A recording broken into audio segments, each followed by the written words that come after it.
Baka koin ang muhingon na higugma siya sa Dios, pero wa may gugma sa iyang isigataw.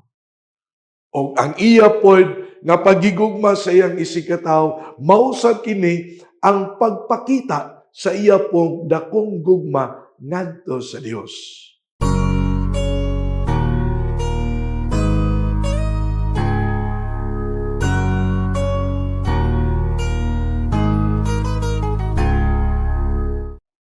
Mayong adlaw kaninyong tanan, kini si Father Joseph Intig, ang chairman sa Archdiocese of Cebu Catechetical Ministry.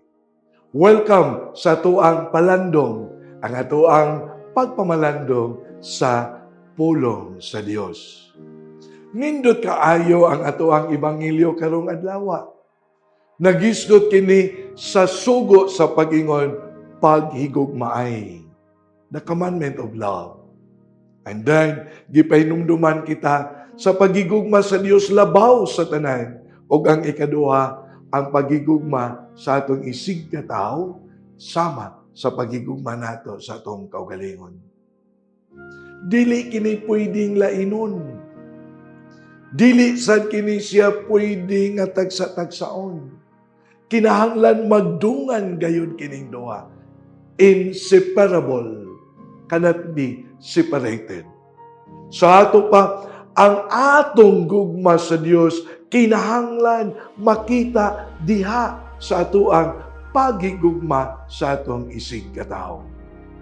Baka koin ang muhingon na higugma siya sa Dios, pero wa may gugma sa iyang isig katawo. O ang iya pod nga pagigugma sa iyang isig katawo, mausab kini ang pagpakita sa iya pong dakong gugma ngadto sa Dios. Mao ni mga kaigsuonan, ang gugma sa paghinigugmaay, mausab kini ang nindot nga giya sa atoang kinabuhi. Giya aron kita magmalipayon. Giya aron kita magkatagbo ngadto sa Dios.